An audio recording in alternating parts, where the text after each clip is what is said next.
morning, Vietnam, and everywhere else.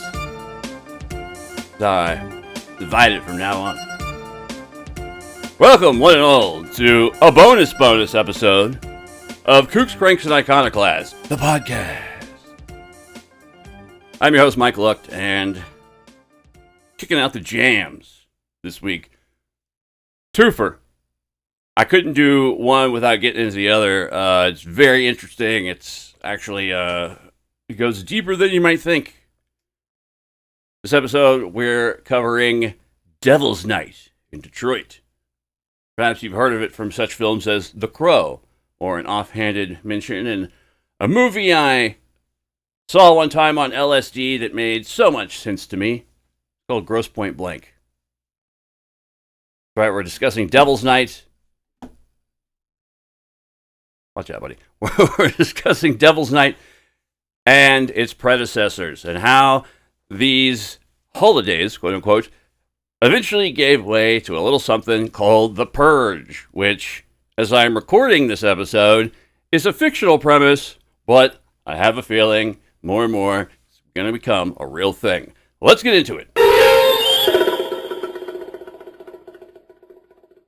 The night of October 30th, 1984. The sky above Detroit, glowing orange. Not with the warm electric hum of a functioning metropolis, but with the angry, flickering lights of over 800 simultaneous fires. From the suburbs, people reported seeing the downtown horizon pulsing like a dying star. A constellation of destruction so vast it seemed impossible that any city could survive such self-immolation. The air carried the smell of smoke and accelerant, of wet ash with an H, and scorched brick, and something else, too. Not ash with an H. Something harder to name. It smelled like permission. Like the moment when a society collectively decides that the rules no longer apply. When the membrane between civilization and chaos grows thin enough to tear. Tear right up with a pack of matches and gasoline. This was Devil's Night, Detroit's most infamous contribution to American folklore. Time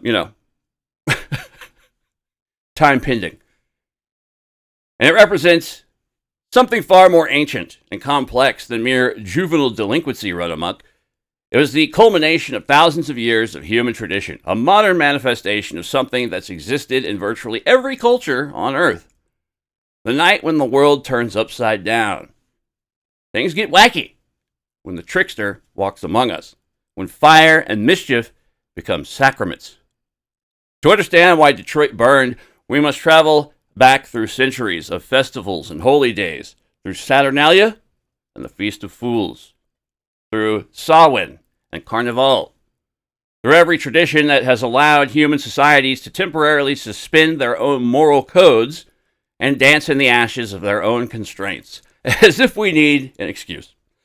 This is the story of how a city became a crucible for one of America's most terrifying urban traditions, and how that tradition connects to something primal in the human experience, the need to break shit in order to understand why we build shit, the need to burn in order to remember why we fear fire, and the need to become monsters for one night so we can remain human for the other 364.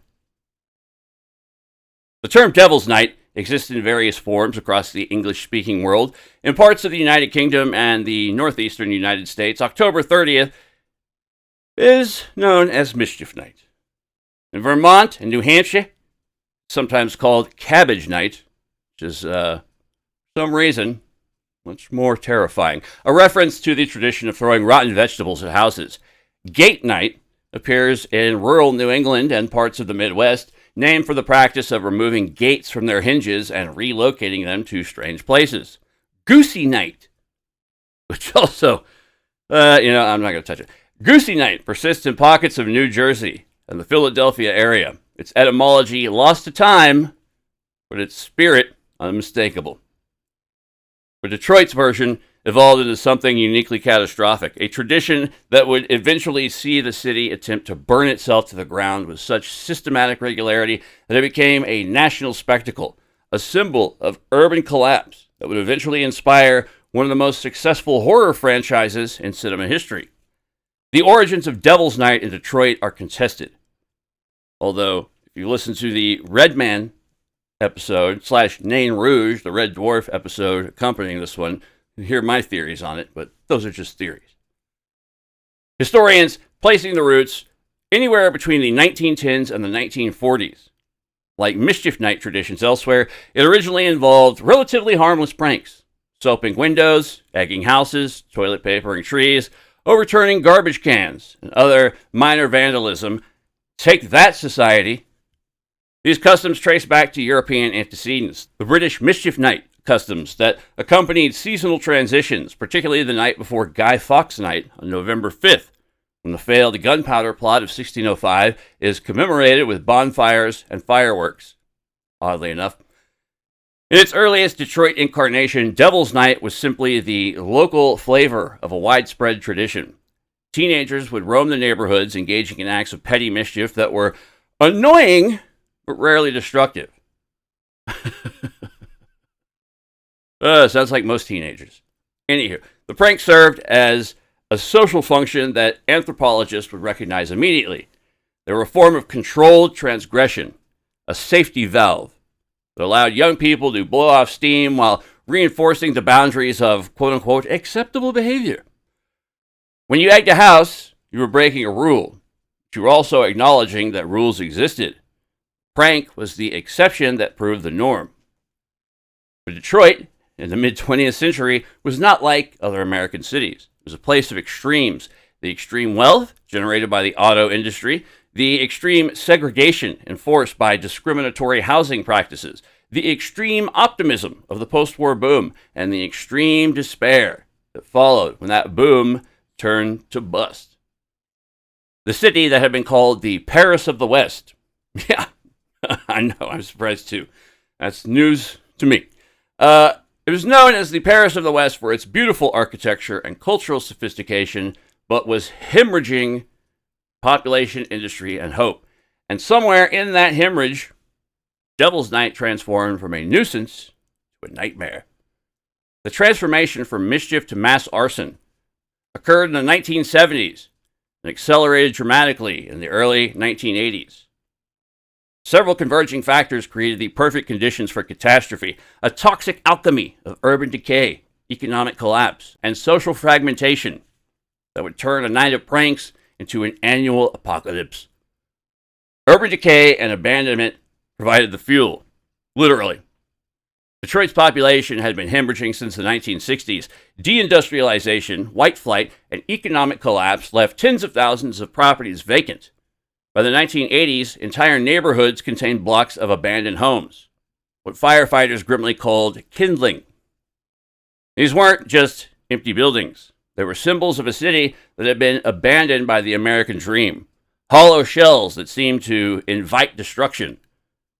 When you have thousands of structures that no one claims, that serve no purpose, and that stand as monuments of failure, they become almost irresistible targets to those who want to watch something, anything, burn.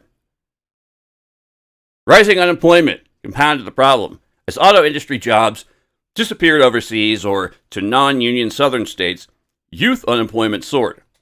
The combination of idle hands, nihilism, and readily available targets proved explosive. Literally, young men, and it was almost exclusively young men, who saw no future for themselves in the legitimate economy, found a kind of purpose in the destruction.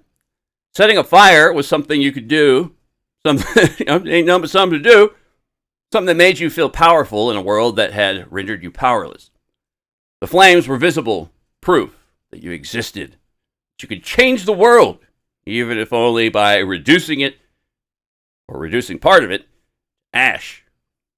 Fortunately, this thought process has really latched hold. At least when you see it in the true crime world a lot. Younger people commit a heinous act because this is the quickest, easiest way to have your name remembered.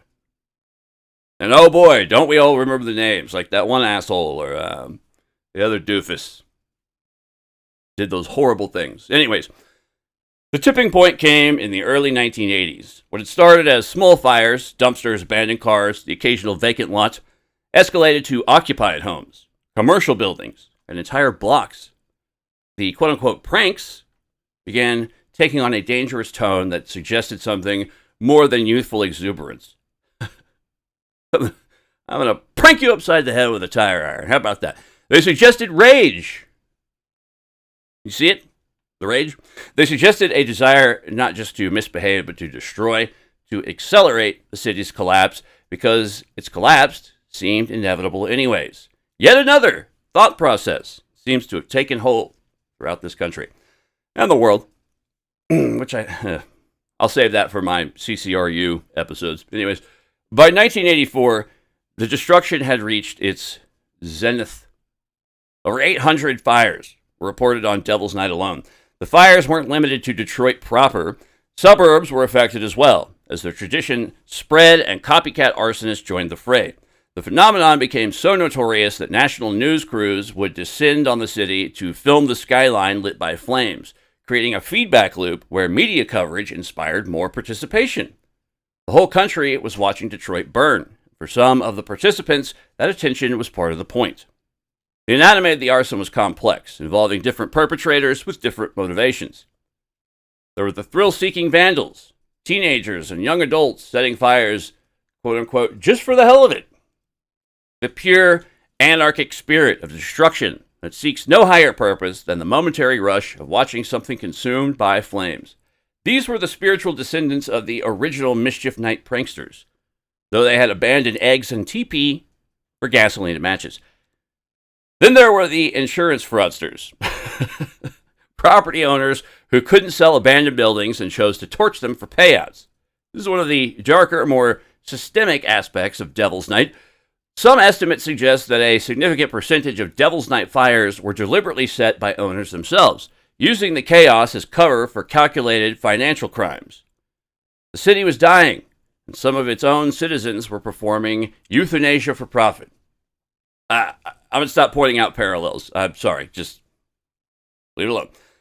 Professional arsonists also used the night as cover, blending their carefully planned burns among the chaos of amateur hour. And finally, there was the copycat behavior. The media coverage created a feedback loop where broadcasting images of burning buildings inspired more arson. Officials eventually requested that local newscasts avoid airing fire footage during early broadcasts, recognizing that the spectacle was part of the problem. But there is another theory, one that exists in the realms of folklore and the paranormal rather than criminology. Some in Detroit whisper that the arson and vandalism was something deeper than simple human malice, that it was connected to a greater, stranger phenomena associated with the reoccurring presence of an entity referred to as the Nain Rouge. Its deep ties to the origins of the city. The Nain Rouge, or Red Dwarf, is a legendary creature said to appear as a harbinger of doom for Detroit, a trickster spirit that supposedly cursed the city since its founding. Now, whether one believes in such things or not, the theory speaks to a truth about Devil's Night. It felt supernatural. It felt like something had been unleashed that couldn't be explained by sociology or economics alone.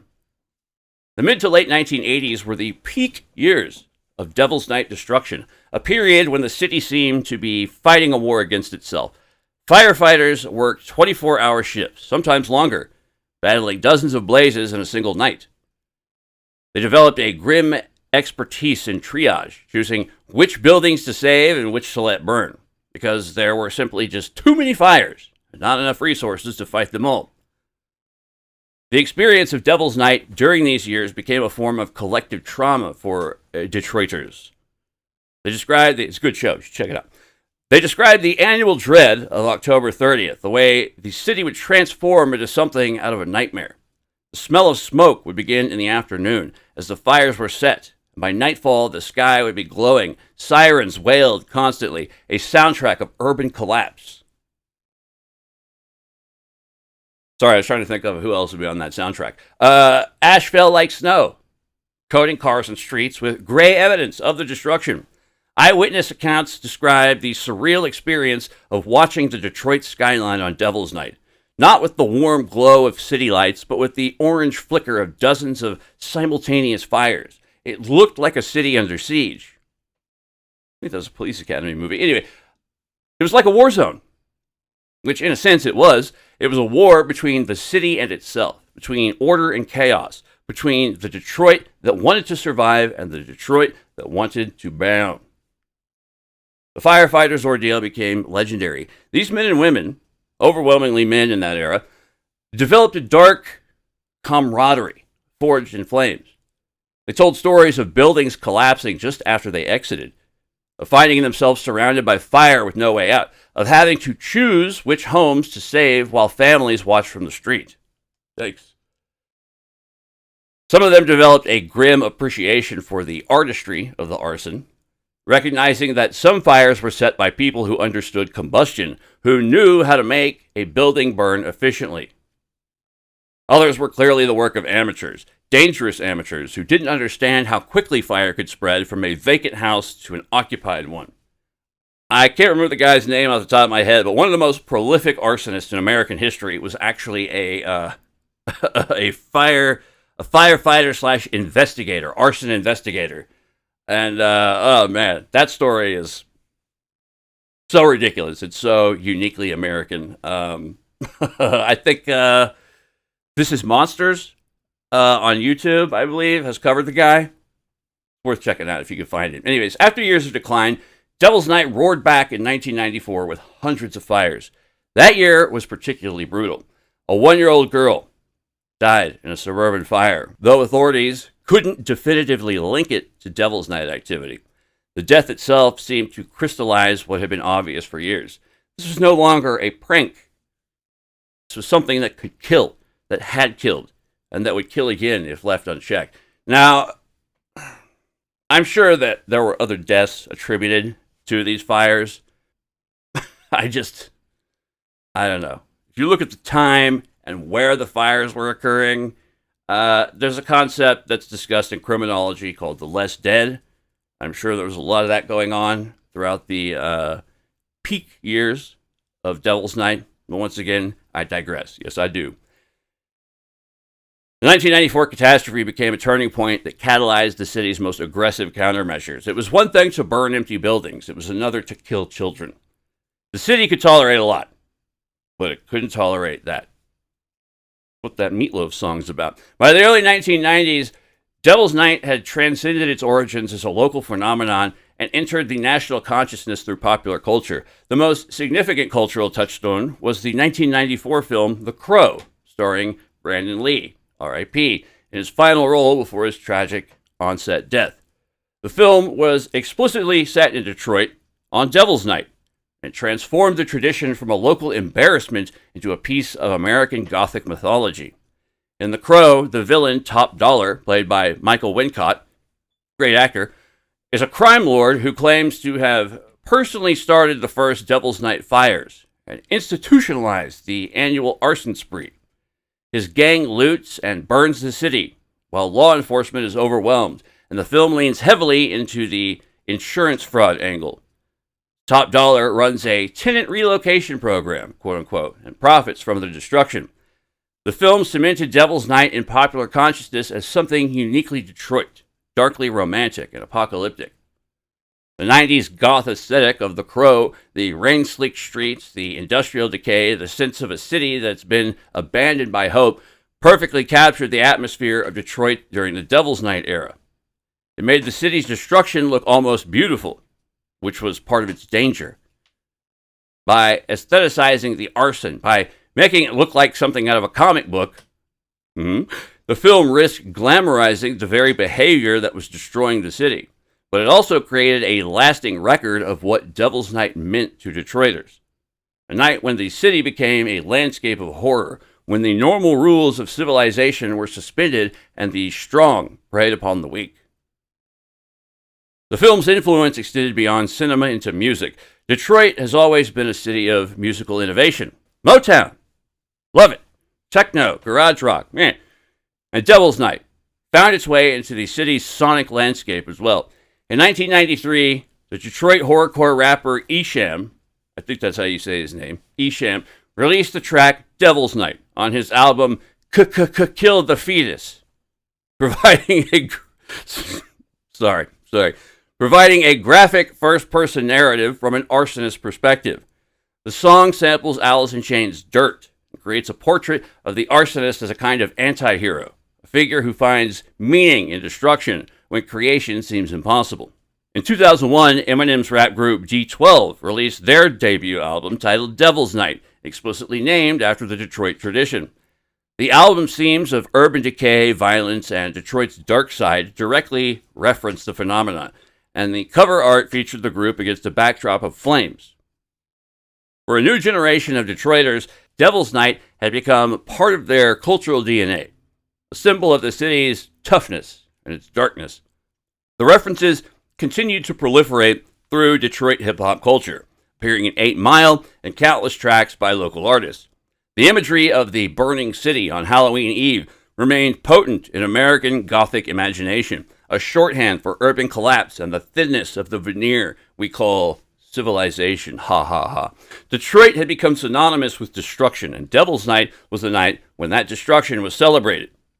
The city's response to Devil's Night evolved over decades, a process of trial and error that eventually found a formula for combating the chaos.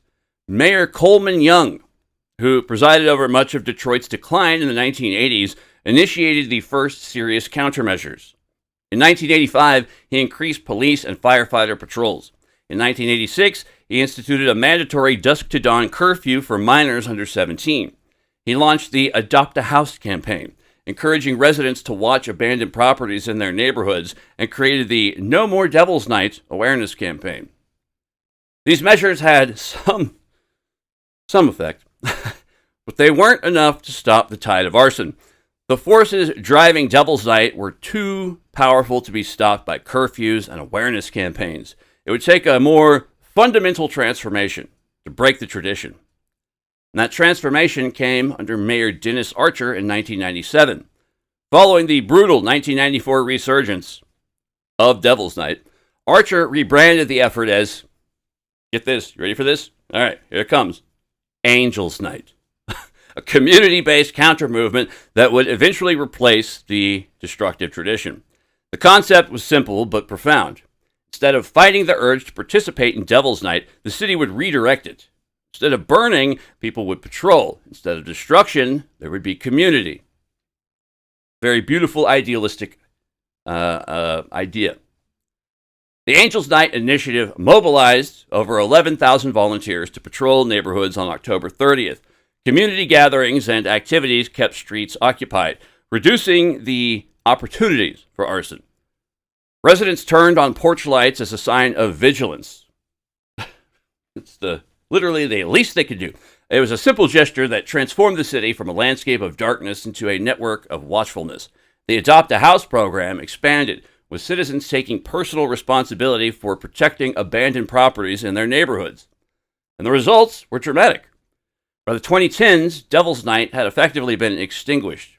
Fires dropped from over 800 in the 1980s to single digits in recent years. In 2017, the city officially ended the formal Angels Night volunteer patrols, declaring the threat essentially neutralized.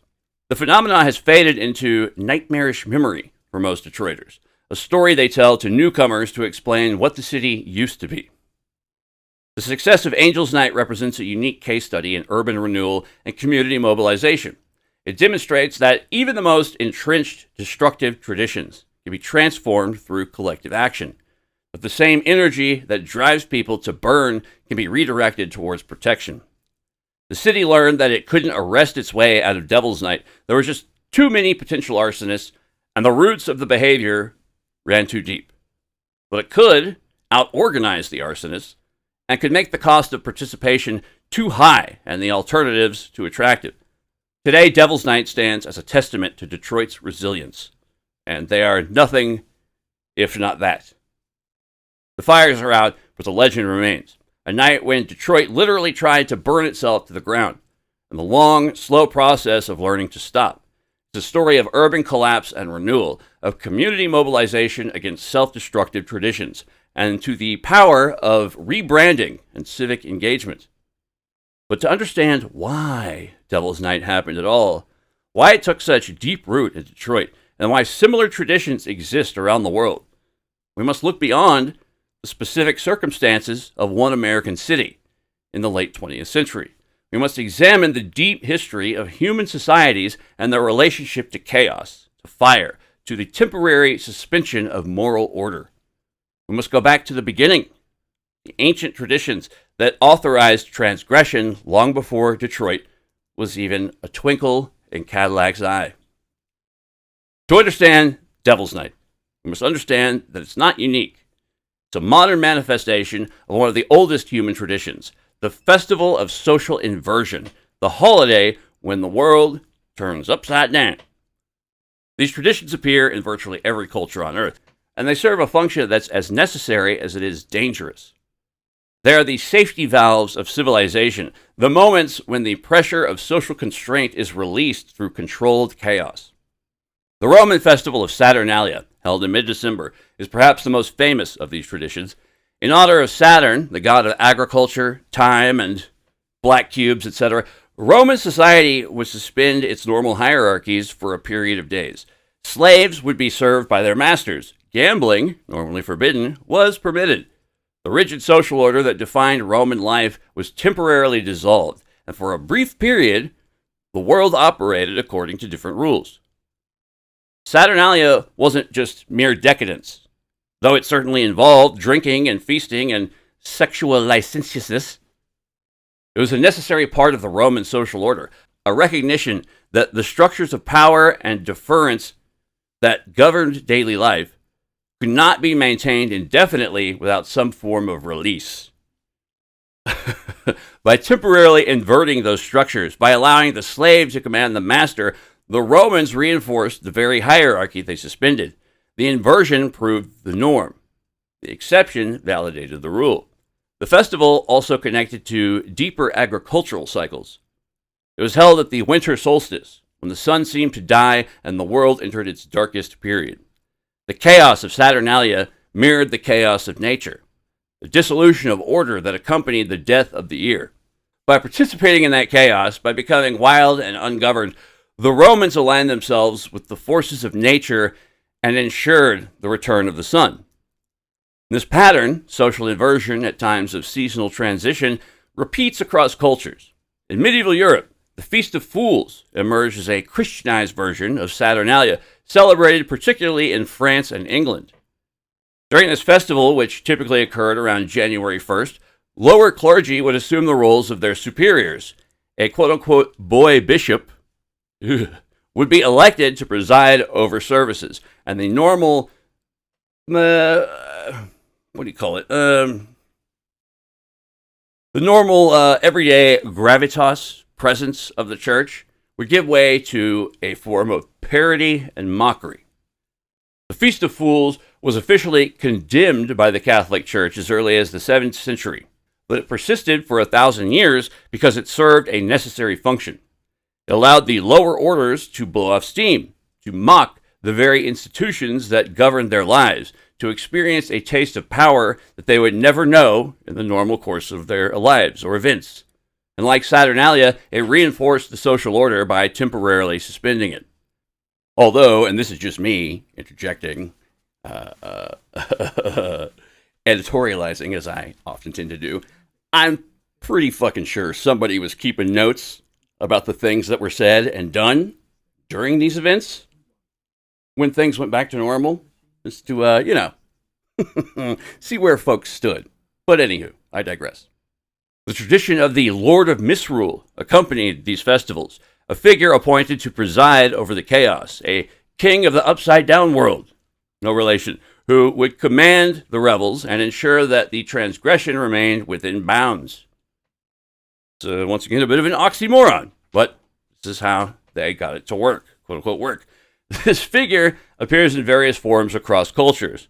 The Abbot of Unreason in Scotland, the King of the Bean in England, the Mock King in various European traditions. The Lord of Misrule was the trickster made manifest. the embodiment of chaos who paradoxically maintained order by containing it. These traditions weren't simply excuses for debauchery, though debauchery was certainly a much appreciated part of that. They were sophisticated social technologies, mechanisms for managing the tensions that inevitably arise in hierarchical societies. By providing a sanctioned space for transgression, they prevented that transgression from spiraling over into everyday life. They were, in a sense, the original safety valves, the recognition that human beings can't live under constant constraint without occasionally needing to break shit. At the heart of these traditions lies a figure that appears in virtually every mythology on Earth since the beginning of everything, and that is the trickster. This archetype takes many forms: Loki in Norse mythology, Coyote in Native American traditions, Anansi in West African and Caribbean folklore, Hermes in Greek myth, Mercury in Roman, Puck or Robin Goodfellow in English folklore, or as I like to call him, Bobby Goodguy. But the core characteristics remain consistent. The trickster is a boundary crosser, a rule breaker, a figure who operates in the margins between the ordered world and the chaos beyond it. The trickster is neither wholly good nor wholly evil, though he often causes suffering. He's a disruptor, a figure who upsets the established order, not necessarily to destroy it, but to prevent it from becoming stagnant. In many traditions, the trickster is responsible for bringing fire to humanity, or language, or agriculture, gifts that come at a cost, that disrupt the natural order, but enable civilization to exist in the first place. The trickster operates by deception, by mischief, by the prank that reveals deeper truths. He's the patron of thieves and liars, but also merchants and travelers. Interesting.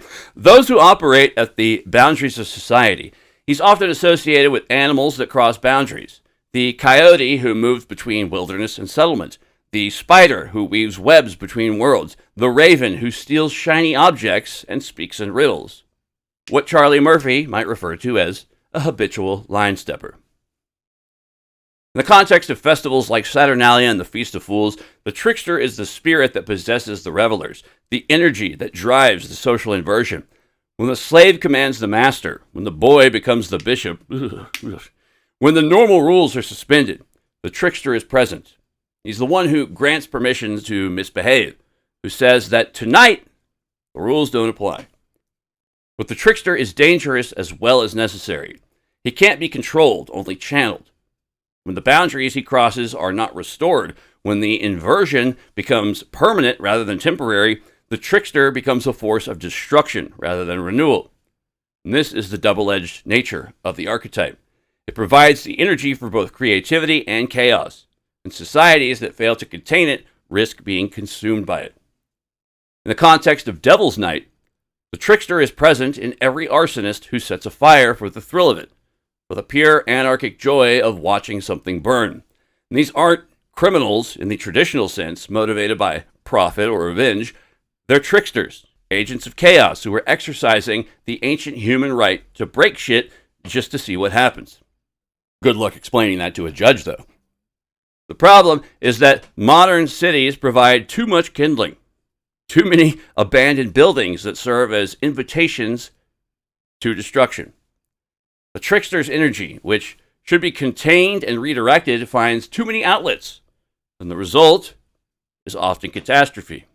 The Celtic festival of Samhain, spelt like Samhain, but, Celtic language is very different, I'll say. Celebrated on October 31st. Provides the most direct ancestor to Halloween, and by extension to Devil's Night. Samhain marked the end of the harvest season and the beginning of winter, the dark half of the year when the world seemed to die. It was believed that on this night, the boundary between the living and the dead grew thin, allowing spirits to cross over and walk amongst the living. The customs associated with Samhain were designed to manage this dangerous liminal period. People would leave offerings of food and drink for the spirits, hoping to appease them and ensure their own safety throughout the winter. They would dress in costumes, disguising themselves as spirits so that the real spirits wouldn't recognize them and carry them away. They would light bonfires, both to ward off the darkness and to provide a beacon for the souls of the dead. But Samhain was also a time of divination and prophecy.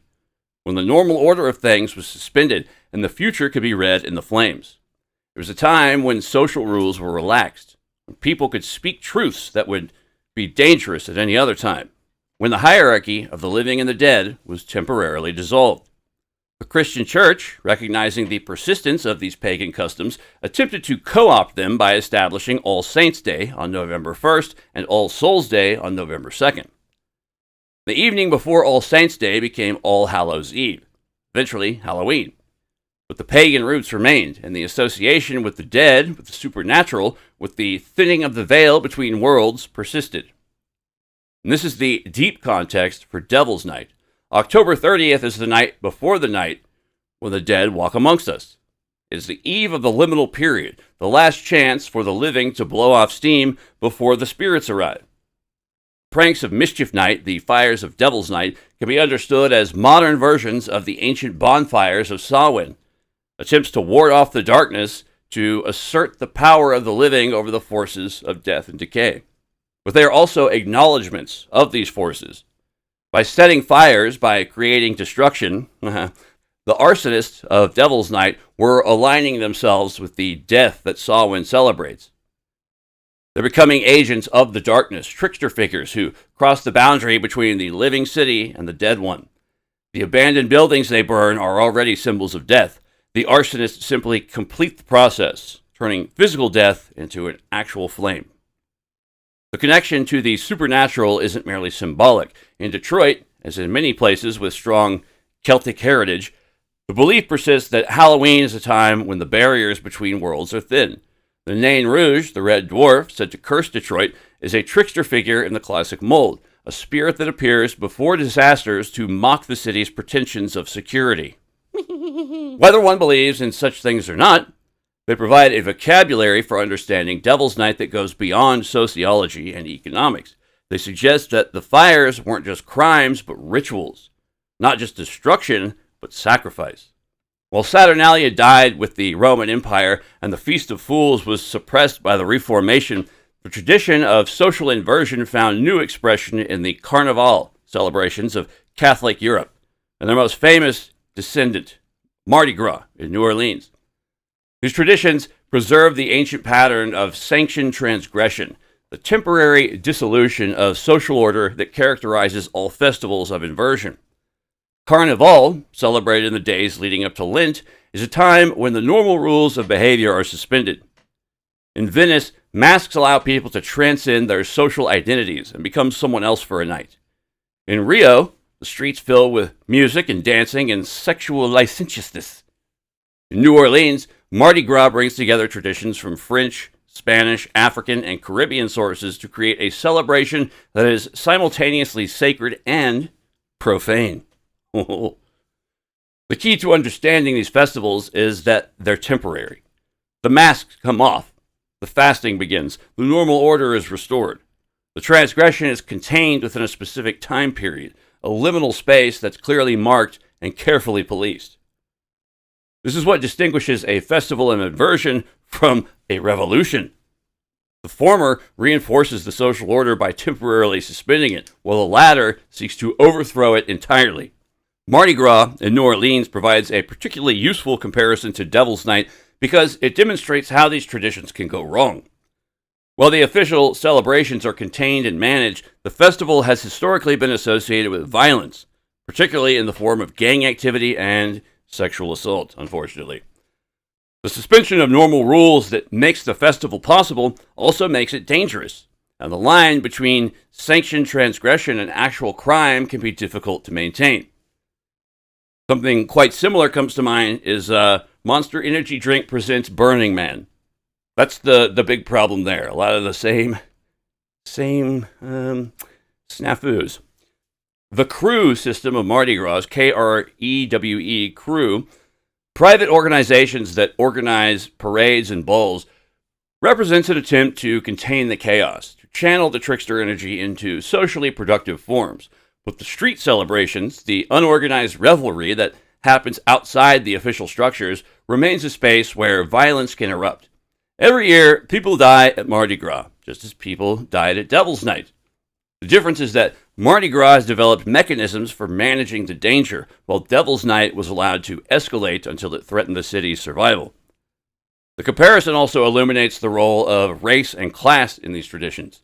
Mardi Gras has historically been divided between the official celebrations of the white elite and the street celebrations of the black working class, while different rules apply to each. Devil's Night, similarly, was shaped by the racial and economic dynamics of Detroit, with the fires concentrated in the poorest, blackest neighborhoods, while the suburbs watched from a safe distance. Both festivals reveal how social inversion is often experienced differently by those at the bottom of the hierarchy than by those at the top. The Mexican tradition of Dia de los Muertos, or Day of the Dead, provides another variation on the theme of seasonal celebration of death and inversion. Celebrated on November 1st and 2nd, coinciding with the Catholic All Saints' Day and All Souls' Day, but rooted in indigenous Mexican traditions, Dia de los Muertos is a time when families welcome back the spirits of deceased loved ones, with elaborate altars, offerings of food and drink, and celebrations in cemeteries.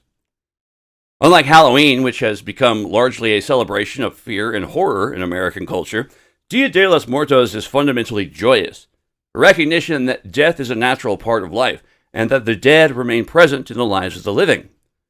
The skull imagery, the calacas and calaveras, are not meant to be frightening, but celebratory, reminders that death comes for everyone, regardless of social status. Sorry, I won't go off on a Peter Thiel rant here. Anyways, the tradition of La Calavera Catrina, the elegant skeleton figure that has become an icon of the holiday, embodies this social critique. Originally created by the artist Jose Guadalupe Posada as a satire of Mexicans who adopted European fashions and pretensions, Catrina reminds us that death is the great democratizer, the force that inverts all social hierarchies forever. Dia de los Muertos is less directly connected to Devil's Night than Samhain or Saturnalia, but it illuminates an important aspect of the Detroit tradition, the relationship to death and decay. The abandoned buildings that fueled Devil's Night were memento mori, reminders of mortality and the fragility of human constructions. By burning them, the arsonists were engaging in a kind of memento mori of their own, reminding the city that everything burns eventually, and that all order is temporary. This too shall pass, as my grandma used to like to say. She also liked to say, a stiff prick has no conscience. But anyways, the difference is that Dia de los Muertos channels this awareness into creativity, altars, offerings, art, while Devil's Night channeled it into destruction. Both are responses to the same fundamental human recognition, that we are temporary, that our cities and societies are temporary, that the order we impose on the world is fragile and will eventually dissolve. The Mexican tradition accepts this and finds joy in it. The Detroit tradition raged against it, accelerating the dissolution because it seemed inevitable anyways. In 2013, the film The Purge introduced a fictional tradition that seemed to many viewers like a fantasy version of Devil's Night. In the film's dystopian near-future America, 20 minutes into the future, the government has instituted an annual 12-hour period during which all crime is legal, including murder. The stated purpose is to allow citizens to purge their aggressive impulses, resulting in a lower crime rate and a stronger economy the rest of the year. The film spawned a successful franchise with multiple sequels and a television series, creating one of the most recognizable horror concepts of the 21st century.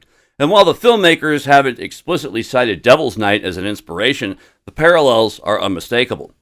Both involve an annual period of sanctioned violence, a temporary suspension of law and order, a night when the normal rules don't apply. The success of the Purge franchise speaks to the same deep human fascination that makes Devil's Night compelling. We're drawn to the idea of a night when we can break the rules, when the constraints of civilization are lifted and we can discover who we really are beneath the veneer of socialization. The same impulse that drives the festivals of inversion, the same trickster energy that's been a part of human culture since the very beginning. But the Purge also illuminates the dark side of these traditions in a way that the historical festivals often obscure. By making the violence explicit and lethal, the film forces us to confront, what's often hidden in the language of mischief and pranks, quote unquote. When we watch the wealthy hunting the poor for sport in the Purge anarchy, for example, we're seeing the logical extension of social inversion, not the temporary elevation of the low, but their permanent destruction by the high. The film franchise increasingly focused on class and race as the series progressed, with later installments revealing that the Purge was designed not to reduce crime, but to eliminate quote-unquote undesirables, the poor, the homeless, the marginalized, etc., who were deemed drains on the economy. This is the hidden truth of many festivals of inversion. They often serve the interests of the powerful by providing a safety valve that prevents real change, or by allowing the powerful to eliminate threats under the cover of sanctioned chaos. In the context of Devil's Night, this reading is particularly relevant. The fires were concentrated in the poorest neighborhoods, destroying the housing stock of the marginalized, while the wealthy suburbs watched from a safe distance. The tradition allowed the city to accelerate its own gentrification, burning out the poor to make way for eventual redevelopment. And whether this was intentional or not, the effect was the same. Sorry, I had something caught in my conscience. Devil's Night served as a purge of the city's most vulnerable populations, a 12-hour period when the normal protections of law were suspended, and the weak were left to burn. The connection between the Purge and Devil's Night isn't just thematic, but practical. The films provided a vocabulary for understanding what happened in Detroit, a fictional framework that made the real events comprehensible to a national audience. When people watched The Crow or The Purge, they were seeing Detroit's nightmare reflected back at them, transformed into entertainment, but retaining the essential truth that civilization is quite fragile, and that the rules that protect us can be suspended, and that the monster isn't some external threat, but our own reflections in the mirror.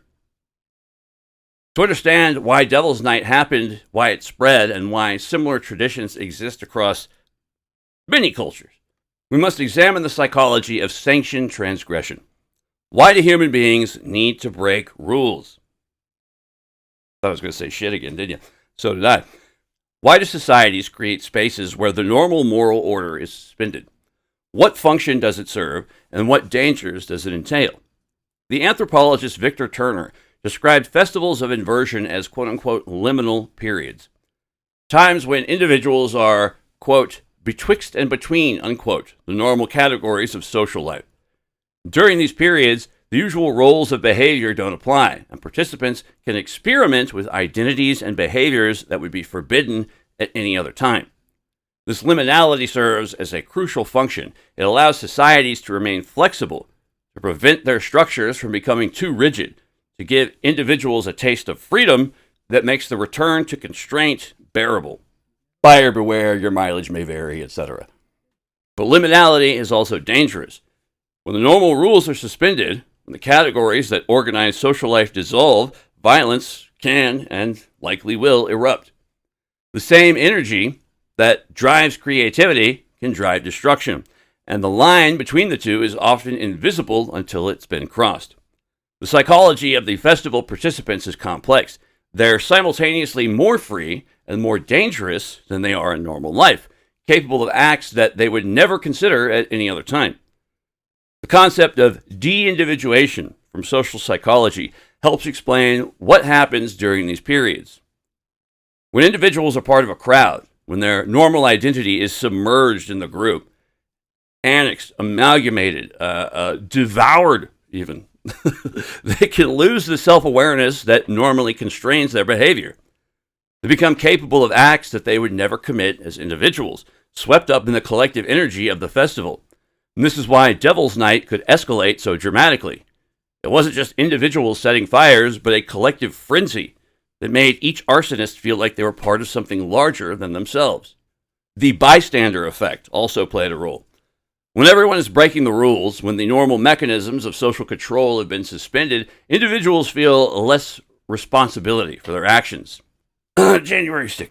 They can tell themselves that they're just doing what everyone else is doing, that the fires would be set anyways, that their individual contribution makes no difference. This diffusion of responsibility allows violence to spread in ways that would be impossible if each individual had to take full responsibility for their actions. But there's also a positive psychology at work in these traditions, one that explains why they persist despite the dangers. The festivals of inversion provide what the psychologist Mihaly, Jesus, I'm not even going to try to say this last name, it's Cikszentemihally, Mihaly calls flow, a state of complete absorption in an activity that provides its own reward. When the arsonist sets a fire, when the prankster throws an egg, when the reveler dances in the street, they're experiencing a kind of transcendence, a temporary escape from the self that's deeply pleasurable. And this is why people participate in these traditions, despite the risks. Because the experience itself is worth it. Because the feeling of freedom and power is addictive. The challenge for any society is to channel this energy in productive directions, to provide outlets for the trickster impulse that don't destroy the social order they temporarily suspend. This is what the Angels' Night initiative accomplished. It redirected the energy of Devil's Night towards protection rather than destruction, giving people the same sense of community and purpose without all the fiery shit. Giving people the same sense of community and purpose without the fiery nightmarescape. It recognized that you can't eliminate the need for liminal experiences, but you can shape them. You can ensure that the world turns upside down in ways that strengthen rather than weaken the social fabric. Today, Devil's Night exists primarily as a memory and mythology. The fires have stopped, the volunteers have gone home, and October 30th in Detroit is now just another night. Maybe another night with more booze than usual, but nonetheless another night. But the tradition has left its mark on the city and on American culture, and the questions it raises remain urgent. What does it mean for a city to try to burn itself down? What does it say about the American experiment that one of its great industrial centers could produce a tradition of such self-destructive intensity? And what does the success of Angels' Night tell us about the possibility of redemption and the capacity of communities to heal themselves, the power of the sense of belonging? Devil's Night stands as a unique case study in urban collapse and renewal. It demonstrates how quickly social norms can dissolve when the conditions are right.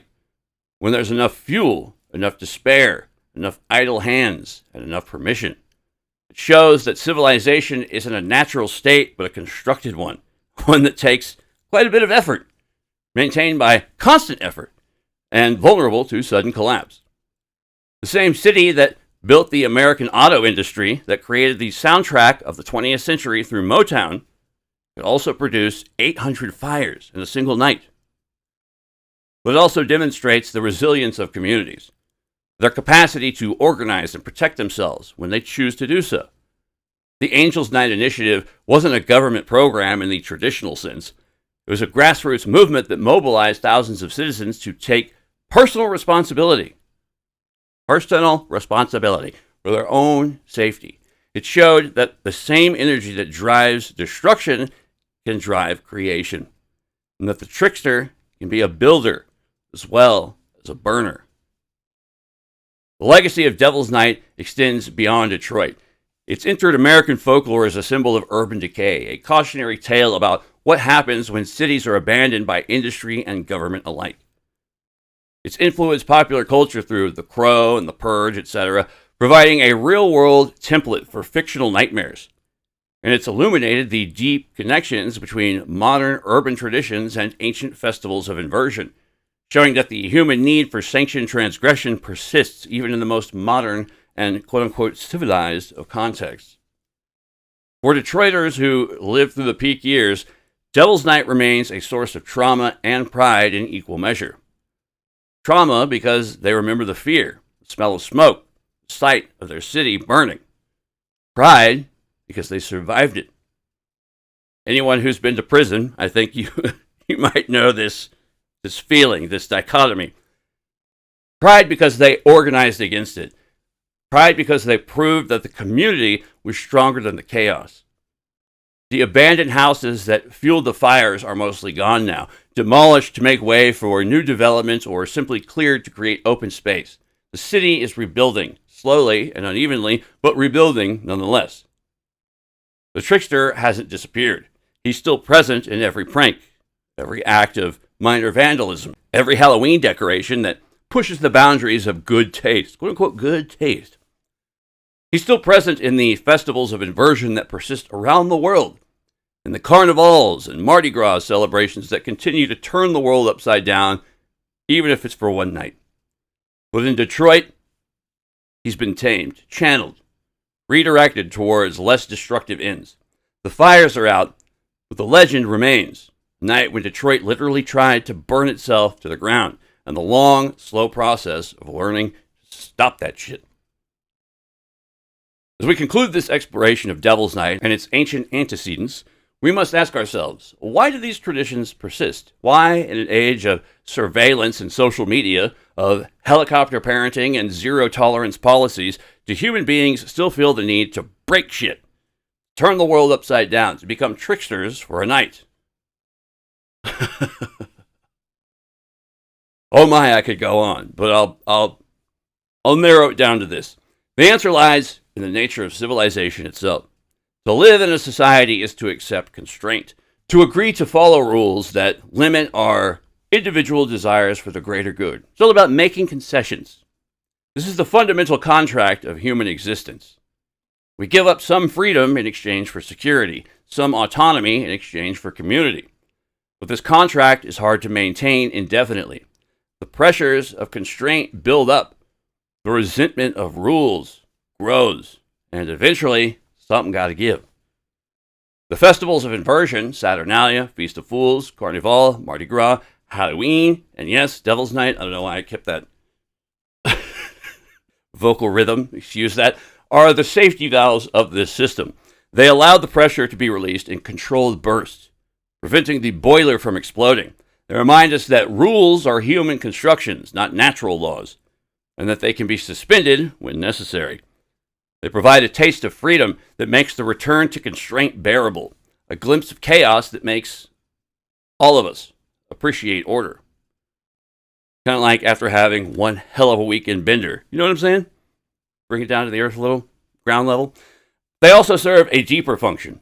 They remind us that we aren't just rational actors, calculating machines that maximize utility. We're also creatures of passion, darkness, of the irrational impulses that civilization tries so hard to suppress. The trickster isn't an aberration, but a part of us. The part that wants to break shit just to see what happens. That finds beauty in destruction. That laughs at the collapse of the towers we've built. No specifications being made, just general archetypal structures.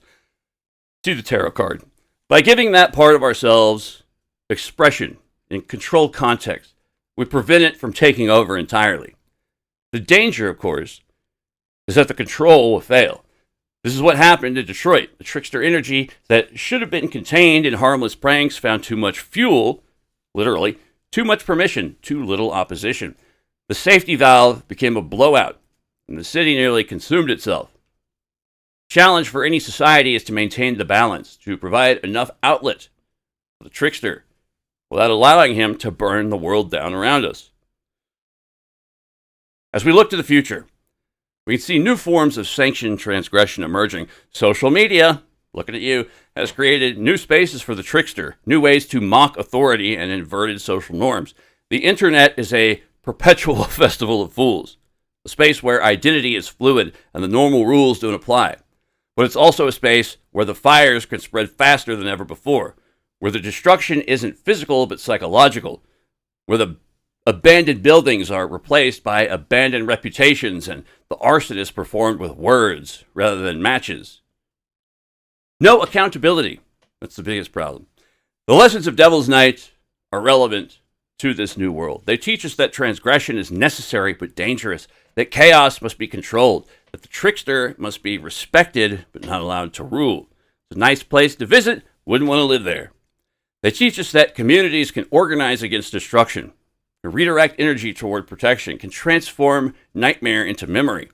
And they teach us that the fires, however terrible they may grow, are part of the cycle of death and rebirth that has governed human society since the very beginning. The night of October 30th will come again, as it always does. In Detroit, it will pass quietly now, just another autumn evening, when in the collective memory of the city, the folklore of American urban history, it remains what it was, the night when the masks come off, when the fires burned, when the trickster walked the streets and the city tried to burn itself to the ground. It was a night of horror, but also a night of strange beauty. It was a night when the world turned upside down, and in that inversion revealed something true about the nature of civilization and the eternal human need to break the rules, if only for one night. The skyline is dark now, the fires are out, but the legends remain, passed down like all legends from those who lived through it to those who can only imagine. And somewhere in the abandoned buildings that still stand in the cities across America, the trickster awaits, patient and eternal, for the night when the rules are suspended and the fires will burn again. The story of Devil's Night is ultimately a story about cycles, the cycle of the year, from harvest to winter to spring, the cycle of cities, from growth to decay to renewal, the cycle of human societies, from order to chaos and back again, life, death, resurrection. It's a story that connects the specific history of one American city to the universal traditions of human culture, showing how the ancient patterns persist even in the most modern of contexts. Detroit's Devil's Night was a catastrophe, a self-inflicted wound that accelerated the city's decline and traumatized a generation, but it was also a testament to the city's resilience, its capacity to organize and protect itself, to transform destruction into community. The Angels' Night initiative showed that the trickster can be, for lack of a better term, tamed, that the fires can be extinguished, that the night of chaos can become a night of vigilance. The broader tradition of social inversion, Saturnalia, the Feast of Fools, Carnivale, Mardi Gras, Samhain, Day of the Dead, etc., remind us that this pattern isn't unique to Detroit. Every society needs its night of chaos, its festivals of misrule, its moments when the world turns upside down. These traditions serve functions that are as necessary as they are dangerous, providing safety valves for social pressure and glimpses of freedom that makes the return to constraint bearable. But we also need to be aware of all this when you have concerns about, say it again, to quote many people who've said it forever, QUI BONO, who profits? Always keep that in mind. If choreographed transgression is choreographed, if it's a pressure valve, whose hand is on the valve? When and why? Be aware of your surroundings, everyone. Who profits? Who's the source? As we move forward into an uncertain future, the lessons of Devil's Night remain relevant. They teach us that civilization is fragile, that the rules that protect us can be suspended, that the monster is not external but internal. They teach us that communities can organize against destruction, can redirect energy towards protection, can transform nightmares into precious memories. And they teach us that the trickster is eternal, present in every human heart, waiting for the night when the masks come off and the fires burn. This episode ends where it began, the skyline of Detroit on an October evening. But now the sky is dark, the fires are out, and the city is rebuilding. The legend of Devil's Night remains, not as a threat, but as a memory, a cautionary tale about what happens when the safety valve becomes a blowout and a testament to the power of community to heal itself. The trickster has been tamed, quote-unquote tamed, for now, I suppose. But he will return, as he always does. Or she. Or they. Actually, I bet it'll be a they, more than anything else. Gender fluid. Pansexual, if you will. In whatever form the next generation needs them to take. Because the need to break the rules, to turn the world upside down, to become the monster for a night so we can remain human the rest of the year, that need is eternal. Part of what makes us human. Part of the cycle of life, death, and rebirth that governs all things. The night's over, the fires are out, but the legend burns on. That's going to do it for this episode. I would highly suggest listening to this in in continuation of the Redman / Nain Rouge episode. These are kind of, once again, spiritual sequels of each other. You may see a lot of that going forward with a lot of the episodes that are going to be coming out soon. How one thing kind of leads into another without, I don't know, without harping on it too much. But there'll be a lot of connective tissue in these coming months, so keep an ear out for that. This has been Kooks, Cranks, and Iconoclast, the podcast. I'm your host, Mike Luck. I will see you guys on the next one. Thank you so much for all the likes, the subs, the comments. Keep them coming. Love it. Love you guys. Love yourselves. Love each other. Take care of each other, because we are all we got. I'll see y'all on the next one. Peace. Detroit, what?